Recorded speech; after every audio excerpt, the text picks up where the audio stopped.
Bienvenue, chers téléspectateurs. Bienvenue à cette édition en langue française. Au sommaire, la police de l'EAC vient d'être formée sur la prévention des violences basées sur le genre ainsi que la gestion de ce genre de cas de violence. Vous le suivrez dans ce journal.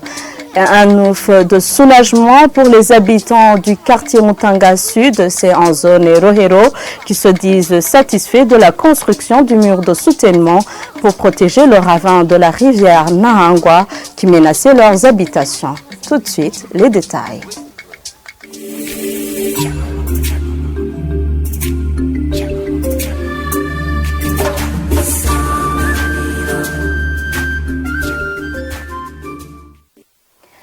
Bienvenue encore une fois, les habitants du quartier Mutanga Sud, c'est en zone Rohero, se disent satisfaits de la construction du mur de soutènement pour protéger le ravin de la rivière Nahangwa qui menaçait leurs habitations. Ils demandent que les mêmes travaux soient poursuivis du côté des quartiers Mugoboka où des maisons et des routes sont en train de s'effondrer à cause d'un autre grand ravin.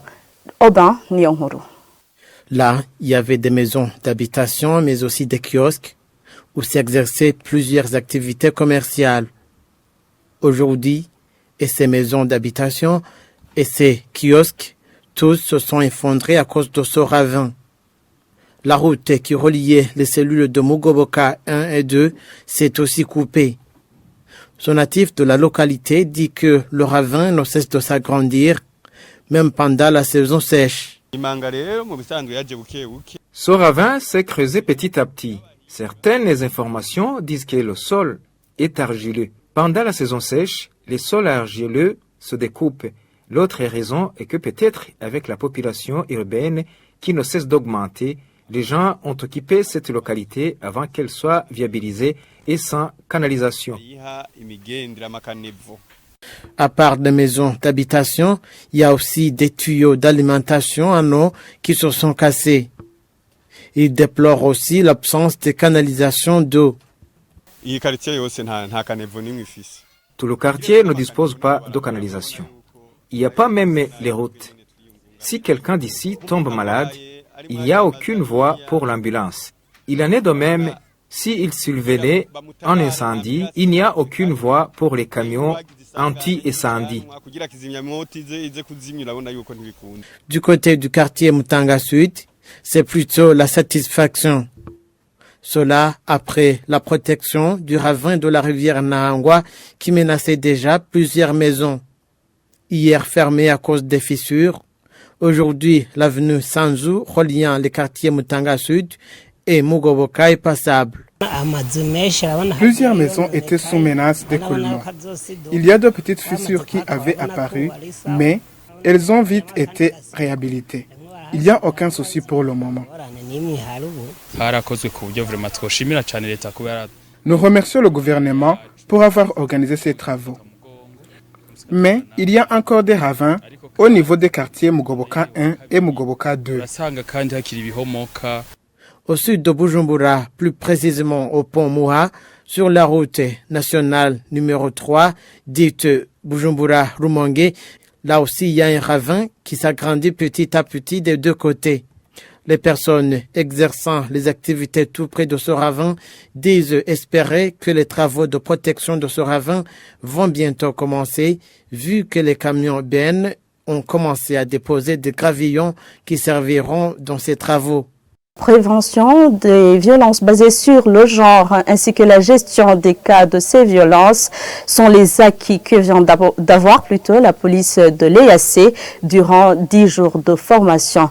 Le point focal de la police du Burundi au sein de cette institution, Pierre Chanel Narabagani, a indiqué que c'est un avantage pour les policiers burundais formés vu qu'ils entrent dans la base de données de l'Union africaine et de l'ONU. Écoutez-le. Il s'agissait d'une formation organisée par une organisation régionale qui se nomme Eastern Africa Stand-by Force. Mais cette organisation relève de l'Union africaine. C'est l'une des 5 organisations chargées de la même mission, donc de préparer les forces à pourvoir dans les missions de maintien de la paix. Cette organisation organise plusieurs types de formations. L'une, c'était celle-ci qui vient de se dérouler ici au Burundi, axé sur la lutte contre les violences faites aux femmes dans les pays en conflit. Donc ici étaient réunis des participants en provenance des 10 pays membres de cette organisation. Il s'agit du Comore, il s'agit de Djibouti, l'Éthiopie, il y a le Kenya, Seychelles, Somalie, Soudan, le Rwanda et l'Ouganda. Tous étaient réunis dans cette formation les 10 jours durant.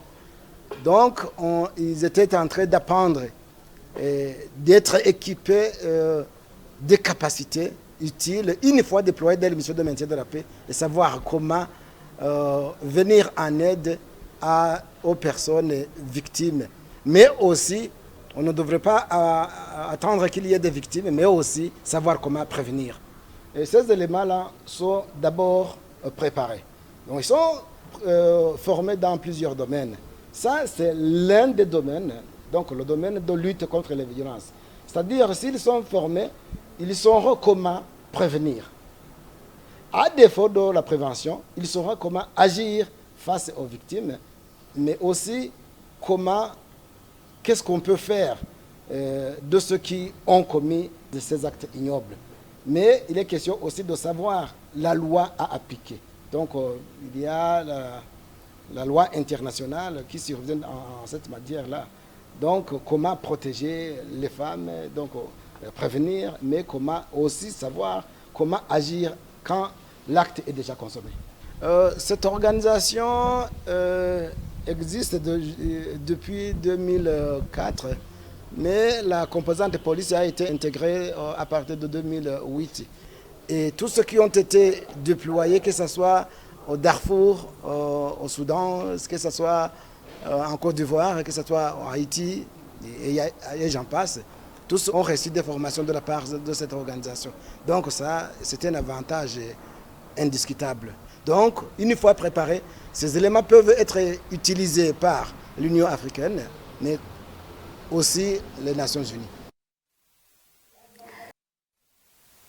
Et les femmes vendeuses de légumes et de pastèques au marché de Kotebu, sommées de déménager vers le marché d'Ongagara, ont accueilli à contre-cœur cette mesure. Elles annoncent que certaines des vendeuses de fruits sont encore au marché de Kotebu et demandent le déplacement de toutes ces vendeuses. Néanmoins, le représentant des commerçants au marché d'Ongagara les tranquillise et disant plutôt qu'elles vont travailler sans problème. Le reportage de Jean-Marie Mayonga. Ce sont des vendeuses de fruits et légumes qui exerçaient leurs activités au marché de Kotebu qui se lamentent. Ces dernières indiquent qu'il est difficile de trouver des clients au marché d'Ongagara. Elles ont accueilli à contre-cœur la décision, ajoute-t-elle. Nous, vendeuses de pastèques, nous avons mal accueilli la mesure de nous déplacer vers le marché Ngagara. Ils ont déplacé seulement celles qui vendent des pastèques et les autres sont restés au marché Kotebu. Nous placer ici, c'est bien, mais nous voyons qu'il n'y a pas de clients depuis le matin qui soient venus nous voir. Ces marchandes demandent que toutes les vendeuses de fruits et légumes soient envoyées au marché d'Ongagara. Nous demandons qu'ils nous trouvent une autre place ou de nous laisser retourner au marché de Kotebu. Je demande à ceux qui ont pris la mesure de tout faire pour que celles qui vendent des amarantes viennent ici à Ngagara. Ceux qui voudront les acheter vont nous trouver ici. Emmanuel Mugisha, représentant des commerçants du marché de Ngagara, tranquillise ses commerçantes. Les fruits qui étaient déchargés derrière le marché Kotebu, tous seront vendus en Ngagara. Même ceux qui voudront les vendre au marché Kotebu vont les trouver ici. Je les tranquillise car au marché de Ngagara, on y trouve toutes les marchandises. Ces commerçantes qui opéraient à l'extérieur du marché de Kotebu ont été amenées de vider les lieux par la décision de l'administration municipale. Et en actualité internationale, en France, le tribunal correctionnel de Paris a jugé ce jeudi Nicolas Sarkozy coupable de financement illégal de campagne électorale dans le cadre de l'affaire Big Malian et l'a condamné à 1 an de prison ferme. Et en Équateur, le président a décrété l'état d'exception dans toutes les prisons du pays. C'est après qu'il y ait eu des affrontements entre prisonniers qui ont fait mardi plus de 100 morts dans un établissement pénitentiaire dans le sud de l'Équateur. Suivez nos confrères de France 24.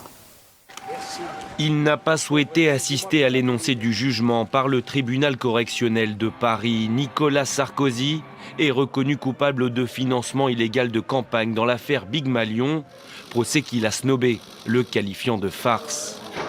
L'ancien président de la République écope d'1 an de prison ferme, une peine qu'il devrait purger à domicile sous surveillance électronique. Pour la juge Caroline Viguier, qui est allée au-delà des réquisitions du parquet, cela ne fait aucun doute. Nicolas Sarkozy savait. Nicolas Sarkozy connaissait le montant légal du plafond. Ce n'était pas sa première campagne et il a connaissance du droit. De plus, il a été averti par écrit du risque de dépassement par 2 notes. Et Nicolas Sarkozy a poursuivi des meetings dans les mêmes conditions que précédemment. L'affaire remonte à 2012. Candidat à sa propre succession, Nicolas Sarkozy est en retard dans les sondages. Il multiplie alors les meetings à grande échelle, sans regarder à la dépense. Au total, plus de 42 millions d'euros sont dépensés, près du double du plafond légal. Les enquêteurs en sont persuadés. Pour dissimuler un tel dépassement, Nicolas Sarkozy a bénéficié d'un système de fausses factures, ce que l'intéressé a toujours nié. J'ai appris le nom de Big Malion longtemps après la campagne présidentielle. La peine la plus lourde, elle est pour son ancien directeur de campagne en 2012, Guillaume Lambert, condamné à 3 ans et demi de prison, dont 2 avec sursis. Jérôme Lavrieux, directeur adjoint de la campagne, le seul à l'UMP à avoir reconnu le système de double facture, écope lui d'une peine légèrement plus clémente, notamment pour abus de confiance. Cofondateur et patron de Big Malion, Bastien Millot est lui condamné à 3 ans de prison, dont 18 mois, avec sursis. Se disant innocent, Nicolas Sarkozy va faire appel.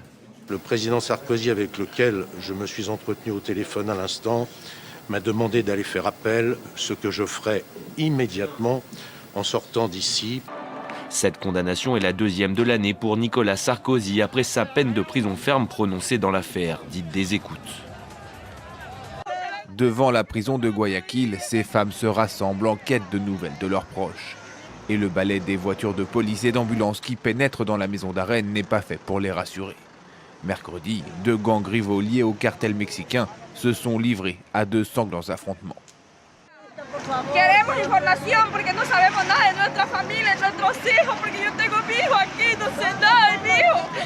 Ce nouveau massacre dans un centre pénitentiaire a une nouvelle fois poussé le président Guillermo Lasso à déclarer l'état d'exception dans toutes les prisons du pays. Le chef de l'État est désormais directement en charge du problème. Cette crise carcérale est la conséquence des rivalités entre gangs de narcotrafiquants mexicains. Si les autorités ont pu reprendre le contrôle de la prison, elles restent vigilantes.